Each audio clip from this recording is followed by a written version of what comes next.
ஆக போகுது? இன்னும் ஆளை காணவே. ஐயோ!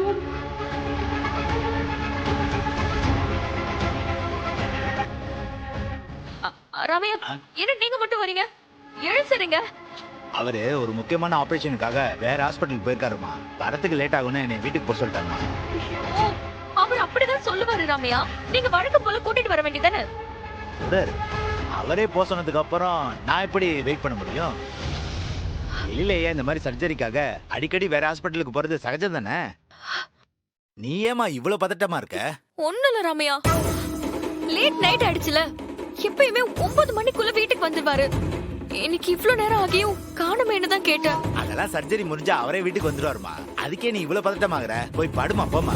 என்னால பதட்டப்படாம இருக்க முடியலையே ரம்யா. அந்த கெட்ட கனவு வந்ததுல இருந்தே எழுசருக்கு ஏதாவது ஆயிரமோன்னு பயமாவே இருக்கு. இதை நான் வெளியவும் சொல்ல முடியாது. கனகவலி அம்மாக்கும் தெரிஞ்சா அவங்களும் பயப்படுவாங்க. என்ன சுடர் யோசிச்சுட்டு இருக்க? ரம்யா, நீங்க என்னதான் ஒரு வீட்டுக்கு வந்துருவாருன்னு சொன்னாலும் எனக்கு கொஞ்சம் பதட்டமாவே இருக்கு. இன்னைக்கு ஹாஸ்பிட்டல்ல எந்த ப்ராப்ளமும் இல்லல.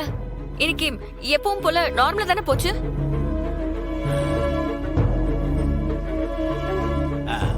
ஆமா சுடர், இன்னைக்கு ஒரு சின்ன பிரச்சனை ஆச்சு. என்ன ரம்யா சொல்றீங்க? என்ன பிரச்சனை? நம்ம ஹாஸ்பிட்டலுக்கு மருந்து சப்ளை பண்ற ஓனருக்கும் நம்ம எழிலேயாவுக்கும் ஒரு பிரச்சனை ஆயிடுச்சு. அந்த கம்பெனி எக்ஸ்பைரி ஆன மருந்துகளை நம்ம ஹாஸ்பிட்டலுக்கு சப்ளை பண்ணிருக்காங்க. அதனால நம்ம ஹாஸ்பிட்டல்ல இருந்த 20-30 பேஷண்ட் சீரியஸ் ஆயிட்டாங்க. அதனால எழில் சார் கோவத்துல அந்த மருந்து கம்பெனி ஓனரை போலீஸ்ல புடிச்சு கொடுத்துட்டாரு.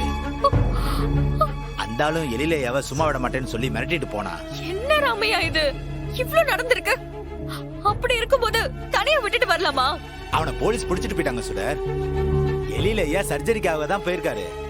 நீ அதெல்லாம் ஒண்ணு நினைச்சு பயப்படாதம்மா. இந்த விஷயம் கனகவல்லி அம்மாவுக்கு தெரியாது. நீ அவங்க கிட்ட எதுவும் சொல்லி கிளி வைக்காத.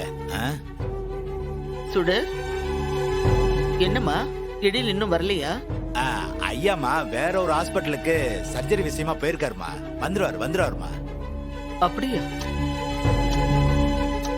மணி 10 ஆகுதேம்மா. எனக்கும் அதாம்மா கொஞ்சம் பதட்டமா இருக்கு. எழிலுக்கு போன் பண்ணி கேட்டியாம்மா? இன்னும் இல்லம்மா. வொர்க் டைம்ல போன் பண்ணா கோபப்படுவாருன்னு பண்ணாம இருக்கு. சரி, இப்ப போன் பண்ணி எங்க இருக்கான்னு கேளு.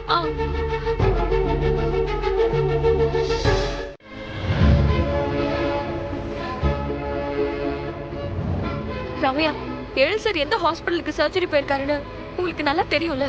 நல்லா தெரியுமா. நான் எழிலேயா கூட அடிக்கடி அந்த ஹாஸ்பிட்டலுக்கு போயிருக்கேன். அந்த ஹாஸ்பிட்டலோட நம்பர் கூட என்கிட்ட இருக்குமா. நீ பயப்படாதமா. அங்கதானே போயிட்டு இருக்கோம்.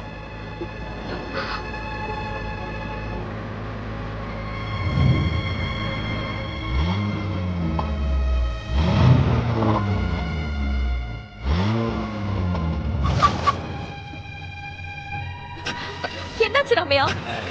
என்னாச்சுன்னு தெரியலம்மா. வண்டி ஆஃப் ஆயிடுச்சு. சீக்கிரம் பாருங்க. என்னாச்சுன்னு தெரியல. இதை பாக்குற மாதிரிமா.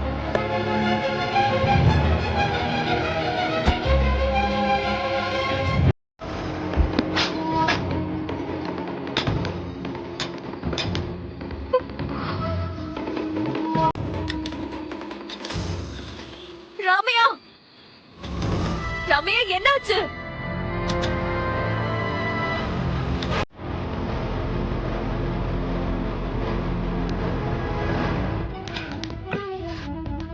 என்னாச்சு ரம்யா? தெரியலம்மா. இதை பாத்துக்கிட்டு இருக்கமா. என்ன ரம்யா நீங்க காரை ஒழுங்கா மெயின்டைன் பண்ண மாட்டீங்களா? கோவப்படாதம்மா. இது என்னன்னு பாத்துறமா. ஒரு நிமிஷம். இப்ப கார் ஸ்டார்ட் ஆகுமா ஆகாதா? இருமா. அதான் பாத்துட்டு இருக்கேன். இருமா. ஏன் அவசரம் புரியாம ஏன் ரம்யா டென்ஷன் ஆகுறீங்க? இப்ப நம்ம ஹாஸ்பிடலுக்கு எப்படி போறது? அந்த ஹாஸ்பிடல் நம்பர் வச்சிருக்கேன்னு சொன்னீங்கல்ல? இருக்குமா. அந்த நம்பருக்கு கால் பண்ணுங்க. எழில் சார் அங்க வந்திருக்காருன்னு கேட்கலாம். சரிம்மா.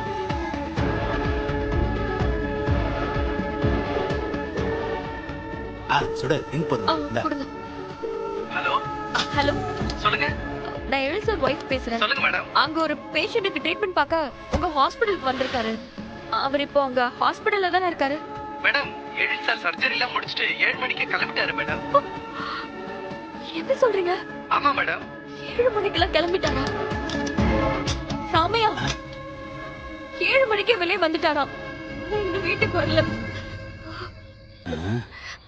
எங்க போயிருப்பாரு? ஒரே குழப்பமா இருக்கேம்மா. வேற எங்க போயிருப்பாருன்னு தெரியலையேம்மா. என்ன ராமையா இப்படி பேசுறீங்க? ஆ? எப்பவும் அவர் கூட தானே இருக்கீங்க. அவர் எங்க போயிருப்பாருன்னு ஒரு யோகமா கூட உங்களால சொல்ல முடியாதா? கொஞ்சம் யோசிச்சு பாருங்க ராமையா. அவரோட ஃப்ரெண்ட்ஸ் யாராவது இங்க பக்கத்துல இருக்காங்களா? அவங்கள பார்க்க எங்கேயாவது போயிருப்பாருன்னு கொஞ்சம் யோசிச்சு சொல்லுங்க. எனக்கு ரொம்ப பயமா இருக்கு. ஆ, சுடர் ஒன்னும் டென்ஷன் ஆகாத. எலியில ஐயா அப்படி எங்கேயும் அனாவசியமா போக மாட்டாரு. கனகவல்லி அம்மாவும் உங்களை ரொம்ப பெருமையா நினைச்சிருப்பாங்க. இப்படி ஒரு நல்ல வாய்ப்பா கோட்டை விட்டுட்டீங்களேம்மா. ஏய், எனக்கு இந்த விஷயமே இப்பதான் தெரியும். அதுவும் இல்லாம நான் என்ன சுடர் மாதிரியா இப்படி ஓவர் ஆக்ட் பண்றதுக்கு? எழில் வீட்டுக்கு லேட்டா வரதெல்லாம் யூஷுவல் தானேன்னு நான் ஃப்ரீயா விட்டுட்டேன். ஆனா அதையே இவ ஒரு கண்டென்ட் ஆக்கி ஸ்கோர் பண்ணுவான்னு எனக்கு எப்படி தெரியும்? என்ன இவ என்னென்ன பண்றாளோ பண்ணட்டும். எல்லாத்துக்கும் சேர்த்து ஒரு முடிவு கட்டுறேன்.